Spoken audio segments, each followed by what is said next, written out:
Hola, buenos días a todo el mundo. Mi nombre es David Scors y bienvenidos al curso de Fundamentos en Cosmología. Y hoy vamos a tratar un tema pues muy interesante.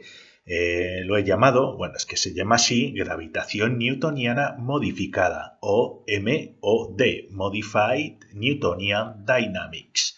Esto es lo que significa. Si os interesan todos estos temas, os invito a suscribiros a mi canal. Muy bien, ¿qué son estos modelos? Pues bueno, si recordáis de las lecciones anteriores, os habíamos introducido el concepto de materia oscura, porque había una fuente de gravitación asociada sobre todo a los alrededores de la galaxia que no se explicaba por la cantidad de materia que podíamos observar, la materia luminosa. Y bueno, evidentemente, como no podemos observar esa materia oscura, ni tenemos idea de qué puede ser, pues otros físicos simplemente dijeron, bueno, no necesitamos introducir una materia oscura, es decir, una materia con gravitación invisible a nuestros ojos. Si no la vemos, es que igual no está. Entonces, varios físicos han intentado explicar estas discrepancias entre los datos observados. Os recuerdo las lecciones anteriores, os dejaré un enlace al final de esta lección y os aconsejo visualizarla antes, ¿no?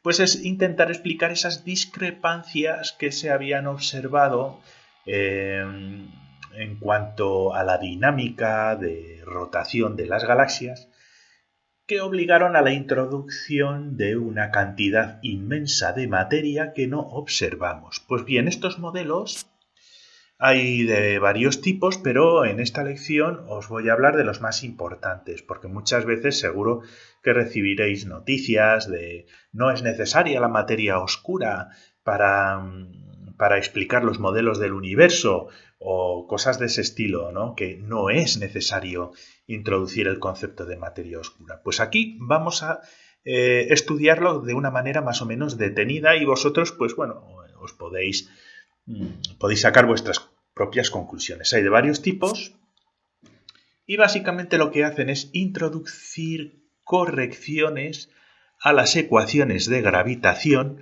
de varias maneras para adecuar los datos experimentales observados con los datos teóricos.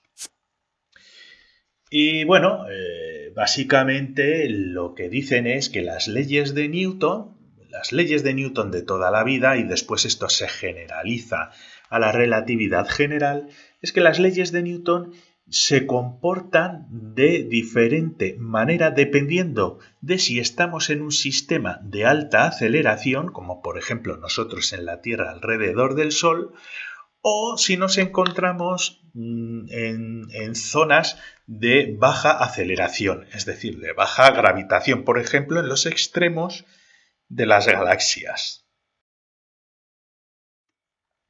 Recordemos un poquito de lo que hablamos en las lecciones anteriores. Aquí tenemos la galaxia y de la galaxia podemos estimar una cantidad de materia que vamos a llamar materia luminosa y podemos estudiar la velocidad de rotación de los objetos distantes al centro de la galaxia que van a tener una velocidad. Esta velocidad va a representar una fuerza centrípeta. Y considerando el radio y el diámetro de las galaxias, pues hemos visto que, de acuerdo con las leyes de Newton estándar, normales y corrientes, esta sería la relación entre la velocidad observada y el radio de la galaxia, es decir, conforme más alejados estamos del centro de la galaxia, la velocidad va disminuyendo, pero las observaciones han indicado, como vimos en las lecciones anteriores, que esta velocidad es bastante constante. ¿De acuerdo? Si vemos las velocidades en estas zonas lejanas del centro de la galaxia, pues es bastante constante, no vemos esa relación que hay con el radio y eso nos obligó a introducir una grandísima cantidad de materia que no vemos, de materia oscura o si queréis de un campo gravitatorio que no observamos. Y esto que estoy diciendo tiene su importancia en un campo gravitatorio alrededor de estas galaxias que lo que hace es acelerar un poquito más esta velocidad para que no disminuya con el radio y que sea más o menos constante. Así que podemos distinguir dos tipos de comportamientos diferentes. Tenemos un sistema de alta aceleración, por ejemplo, la Tierra, que está trasladándose alrededor del Sol en una órbita, o la Luna con la Tierra, donde la fuerza gravitatoria sí que es, digamos, masa por aceleración. Pongo aquí aproximadamente igual porque esto pertenece, a partir de ahora, pertenece a las teorías de gravitación, digamos, de dinámica newtoniana modificada. Y luego tenemos pues, los sistemas de las galaxias, donde hay una baja aceleración, sobre todo en las zonas distantes con respecto al centro, donde para mantener esa velocidad constante, si no queremos introducir materia oscura rodeando la galaxia, tenemos que hacer que la fuerza en estas zonas sea más o menos proporcional al cuadrado de la aceleración. Es decir, deberíamos tener una fuerza algo más fuerte por aquí para mantener una velocidad constante. Este sería la relación entre la velocidad de órbita de un objeto con respecto a la distancia que le separa del objeto que está generando ese campo gravitatorio y con esta situación obtendríamos una velocidad aproximadamente constante en estas zonas. ¿Cómo podemos conseguir con unas mismas ecuaciones que en una situación la fuerza esté representada por esta magnitud y, sin embargo, si nos acercamos más al centro o estamos en un planeta alrededor de un sol, tengamos este comportamiento? Hay que modificar esas ecuaciones de Newton. Y esa es la base de las teorías MOND, Modified Newtonian Dynamics. La ley de Milgrom, en vez de la ley de Newton, la ley de Milgrom. ¿Cómo es la ley de Milgrom? Bueno, Milgrom es el físico que junto con Bekenstein propusieron estas modificaciones. Pues básicamente esta es la ley de Newton, masa por aceleración, y lo que tenemos que hacer es introducir una simple corrección en forma de una función de interpolación. Básicamente introducir una función aquí, y esta función es una función que nos va a controlar cómo se comporta la fuerza dependiendo del sistema en el que nos encontremos. Si es un sistema de alta aceleración o es un sistema de baja aceleración. ¿Y veis dónde está, entre comillas, el problema de esta formulación? Que si bien a la hora de introducir la materia oscura ese factor, esa función está metida dentro de la masa, donde tenemos una masa luminosa y una masa oscura, aquí introducimos una función de interpolación sin que haya una justificación teórica fundamental. Simplemente queremos adecuar lo observado a la teoría. Pero preguntaos esto. ¿Qué diferencia hay entre introducir una masa oscura con su gravitación o una función de interpolación que nos va a modificar esa gravitación, cuando no sabemos qué es esta función de interpolación? Pues bueno, ahora vamos a establecer que esta función de interpolación puede adoptar dos valores para la función, ¿vale? Dependiendo de si estamos en un sistema de alta aceleración como los que nosotros estamos acostumbrados todos los días, donde la función de interpolación pues va a tener un valor aproximado a 1 y de esa manera obtendríamos la ley de Newton de fuerzas igual a masa por aceleración.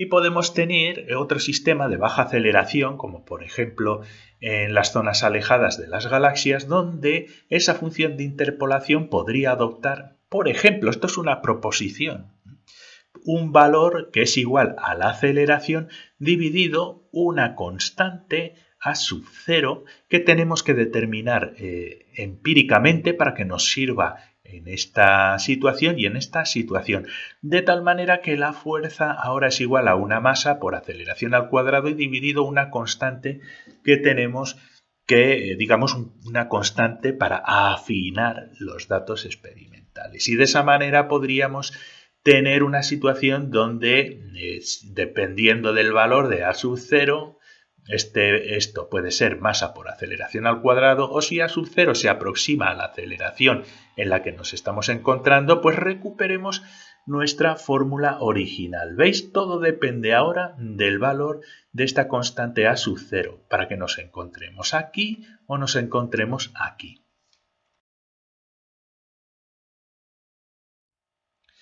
Vale, pues bueno, ahora nos aparece una nueva constante en la función de interpolación. Y bueno, pues esa constante lo podemos asemejar a esto o, por ejemplo, podríamos haber introducido masa oscura, ¿no? ¿Veis a lo que me refiero? No nos resuelve el problema, no es que no necesitemos una masa oscura, sino que quitamos la masa oscura y necesitamos una función de interpolación. ¿Vale? Vamos a estudiar el caso si A sub 0 se aproxima a A. ¿Vale? Si se aproxima a A, ya veis que aquí es A cuadrado entre A y obtendríamos la fuerza newtoniana normal y corriente. La nueva constante de esta manera nos separa las dos situaciones modificando la aceleración efectiva. Esto lo podemos considerar como una aceleración efectiva. Si A sub 0 se aproxima a A, tenemos esta relación. Si no se aproxima a A, tenemos fuerzas igual a masa por aceleración al cuadrado. ¿Veis? Todo depende del valor, de este valor. Bien, esto nos genera una fuerza de gravitación variable. Tenemos aquí nuestra nueva ley de Milgrom, masa por una aceleración efectiva, ¿veis? Podemos considerar esto como una aceleración efectiva modificada, ¿vale? Y bueno, pues esta es la fuerza de gravitación newtoniana normal y corriente, donde tenemos la constante de gravitación universal, la masa del objeto, pues yo qué sé, del centro de la galaxia, de un objeto que esté rotando y la distancia que lo separa al cuadrado. Pues muy bien, igualemos ambas, esta masa con esta aceleración efectiva y fijaos, esta masa se nos va con esta masa y nos queda la aceleración efectiva igual a esta cantidad. Pero podemos hacer un truco. Podemos pasar nuestra función de interpolación ahora aquí al denominador y no tenemos realmente que modificar las leyes de Newton per se. Por ejemplo, la fuerza seguiría siendo masa por aceleración, pero en el caso específico de la fuerza gravitatoria, en vez de ser inversamente proporcional al cuadrado de la distancia, ahora es inversamente proporcional a una distancia al cuadrado efectiva que está modificada por una función. En el caso de la materia oscura, esta función contendría la masa oscura que nos modifica nuestra relación. ¿Veis? Realmente tampoco nos resuelve 100% el problema porque sí, modificamos las ecuaciones, pero tenemos que introducir una función de la cual no tenemos ni idea de dónde viene. Es una corrección que metemos experimentalmente, pero no sabemos de dónde procede. Y así, sin necesidad de modificar las leyes de Newton, podríamos considerar que hay un caso especial con la fuerza de gravitación por modificación de esa distancia al cuadrado por nuestra función de interpolación. ¿Vale? Y ya tendríamos la fuerza gravitatoria que en vez de ser la clásica, pues adquiere esta forma. Distancia efectiva modificada. Apliquemos la ley de Mond a una órbita circular. Por ejemplo, tenemos aquí nuestra galaxia con la masa luminosa, la velocidad distal, la fuerza centrípeta, la distancia r. Y entonces ahora tenemos esta expresión. En vez de la fuerza centrípeta, pues sería igual a la masa por la aceleración al cuadrado dividido esta constante. Bien, pues lo ponemos aquí, masa aceleración cuadrado dividido la constante gm dividido la distancia al cuadrado. Bien, lo que hacemos es pasar esta constante al numerador y nos queda esta expresión aquí. Esto que tenemos aquí sería la aceleración, esta vez la aceleración normal y corriente, pero al cuadrado. ¿Y cuál es la aceleración centrípeta? Pues es la velocidad al cuadrado dividido la distancia r. Y todo esto, evidentemente, al cuadrado. Y fijaos, sería igual a al g m a sub 0 dividido r al cuadrado. ¿Habéis visto? Lo único que hemos hecho es, si antes en la gravedad newtoniana esto es igual a masa por la aceleración, aquí no tendríamos una aceleración al cuadrado. ¿Lo veis? Hemos sustituido esa aceleración elevado a exponente 1 por una expresión que contiene una aceleración al cuadrado dividida por esta constante. La constante nos queda aquí y aquí nos queda esa aceleración al cuadrado, que es una aceleración centrípeta normal y corriente, está, donde es v cuadrado r cuadrado. Pero fijaos qué diferencia hay. Al elevar al cuadrado aquí, esto nos va a quedar una velocidad a la cuarta y aquí un radio al cuadrado, que se nos va a simplificar con este radio al cuadrado ahí. ¿De acuerdo? Lo hacemos de esta manera. Este radio al cuadrado se nos va.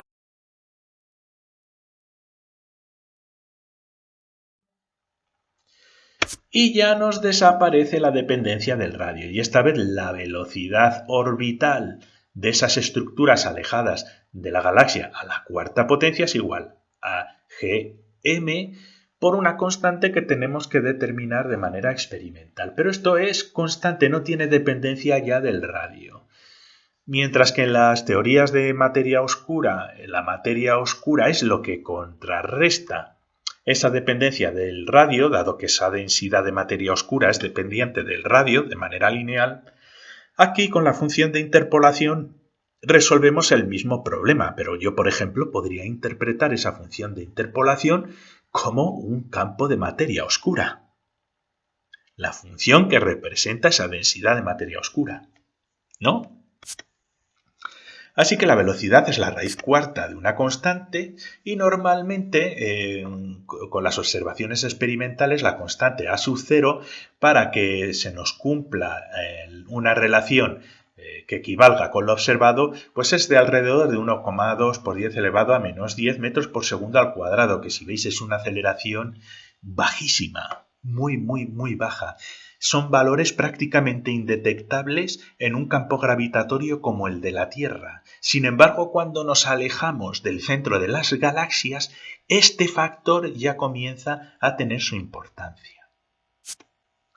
El uso de este valor da resultados muy buenos a nivel de galaxias.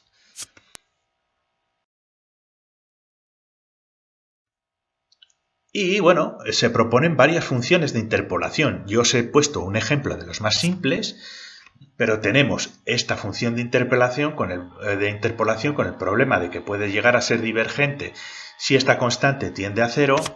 Y tenemos esta otra que es de las más utilizadas, donde es la inversa de 1 más a sub 0 dividido a, y que funciona muy bien, dado que funciona en sistemas donde a sub 0 puede despreciarse o sistemas donde a sub 0 pueda equivaler a o acercarse al valor de la aceleración, ¿no? Y entonces nos daría, por ejemplo, pues un medio, ¿no? Entonces tenemos diferentes funciones de interpolación. Tampoco quiero perder mucho el tiempo con esto, no es que sea una pérdida de tiempo, es un buen ejercicio, ¿no?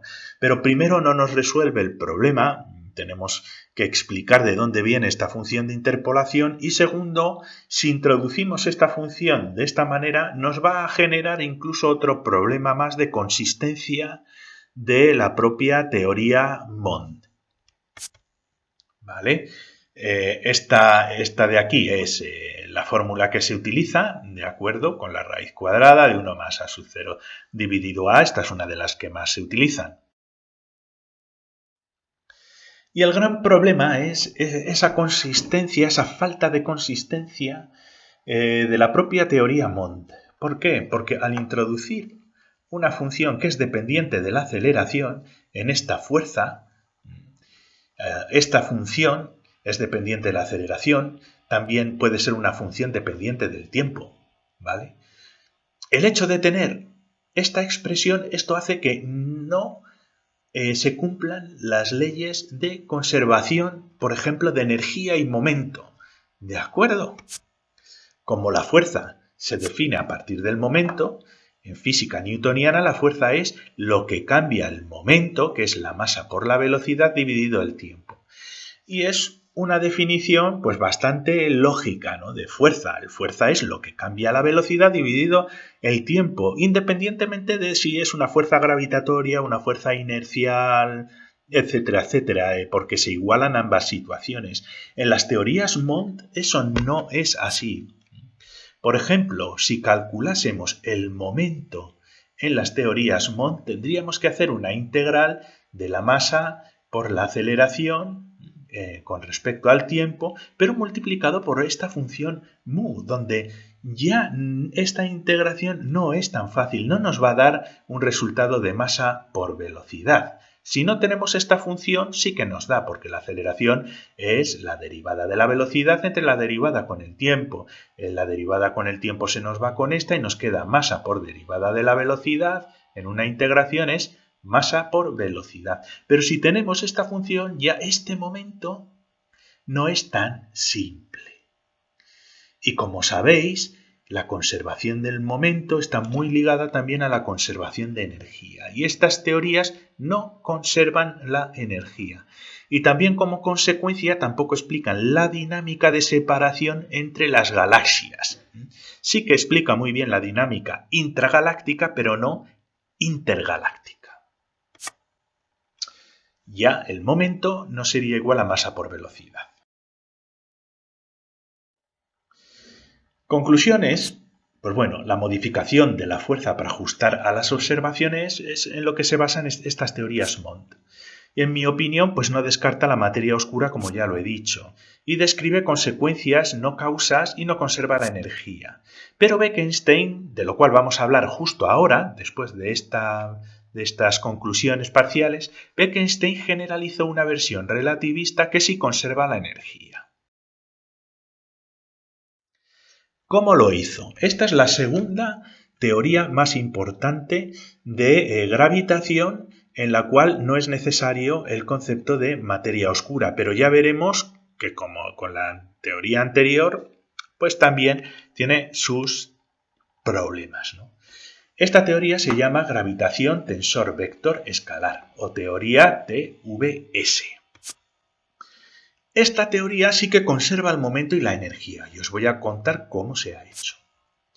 Está desarrollada, y Bekenstein eso sí que lo hizo muy bien, a partir de un principio de acción estacionaria, de lo cual ya hemos hablado en otras ocasiones, ¿no? En una ecuación de Euler-Lagrange. Y entonces, esto es una ilustración un poquito gráfica, porque la fórmula tiene lo suyo, y esto sería nuestro principio de acción. Como ya hemos comentado en lecciones anteriores en diversos cursos, aquí podemos definir una función que normalmente nos equivale a la energía del sistema. Es una función que nos va a definir las características conservadas de nuestro sistema y si integramos y minimizamos esta opción, podemos obtener a partir de la función de Lagrange todas las ecuaciones de dinámica y cinemática. Pues bueno, nosotros, esto es muy resumido, no me voy a meter en ello, tenemos una función relativista que hay que integrar en las 4 dimensiones del espacio y minimizar, ¿vale? Y esta es la función de Lagrange, la lagrangiana, relativista, y por eso pongo una G de gravitación normal y corriente. Esto en el curso de relatividad general lo veremos con algo más de detalle. Y si aplicamos la ecuación de Euler-Lagrange sobre esta función, derivaríamos las ecuaciones de Einstein. Y esto pues implicaría que una masa, el resultado sería que una masa que se esté moviendo perturba las la curvatura del espacio-tiempo, un poquito como estamos viendo aquí. ¿Qué es lo que hizo Bekenstein? Bueno, lo que hizo fue, para poder explicar esa fuente de gravitación que se asociaba a la materia oscura, pues dijo, bueno, yo no le voy a llamar materia oscura, pero voy a introducir una curvatura, un campo de curvatura representado por un campo escalar, como si fuera un campo de potencial. Y le damos también una orientación con un campo vectorial. Es decir, lo que hace es, en esta lagrangiana, va a introducir una función de un campo escalar y un campo vectorial que nos va a introducir un campo gravitatorio sin necesidad de poner materia oscura, pero tenemos que introducir ese campo gravitatorio y no sabemos tampoco de dónde viene. ¿Vale? Entonces, lo que hizo Bekenstein fue introducir otra función aquí, aparte de la de gravitación normal y corriente, otra función que corresponde a un campo escalar y le sumó otra función que corresponde a un campo vectorial. E integrando estas funciones y minimizándolas, haciéndolas cero, pudo derivar unas ecuaciones similares a las de Mond. Pero aquí hay una diferencia muy importante. Si nosotros partimos de funciones de Lagrange que son invariantes a los cambios de coordenadas, todas las ecuaciones que derivemos aplicando la ecuación de Euler-Lagrange a partir de las funciones lagrangianas van a conservar la energía. Y esa es la diferencia de la teoría anterior. Entonces aquí lo que tenemos es, aparte de la gravitación normal, pues si tenemos una galaxia, aquí en verdecito podemos ver el efecto que tiene no ya la gravitación de nuestra galaxia, sino la gravitación asociada a un campo escalar y un campo vectorial que nos simula la presencia de materia oscura sin llamarla materia oscura, porque volvemos a lo mismo.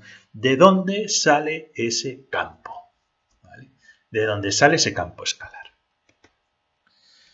Y esto sería, pues bueno, una función dependiente de un campo escalar, es decir, de un campo como un campo de potencial gravitatorio, es muy parecido, que tiene diferentes valores dependiendo del punto donde se encuentre, y después pues de un campo vectorial, ¿no? Con un vector U sub alfa. Y al final acabamos sustituyendo la materia oscura por un campo escalar de origen desconocido. Pues bueno, muchas gracias por vuestra atención. Yo creo que era una lección importante para que aprendamos pues otras cosas. Y os dejo aquí un enlace a la lección anterior de materia oscura y un enlace también al curso en general de cosmología. Y si os ha gustado, pues os invito a suscribiros a mi canal pinchando en el ratoncito. Muy bien, hasta la próxima.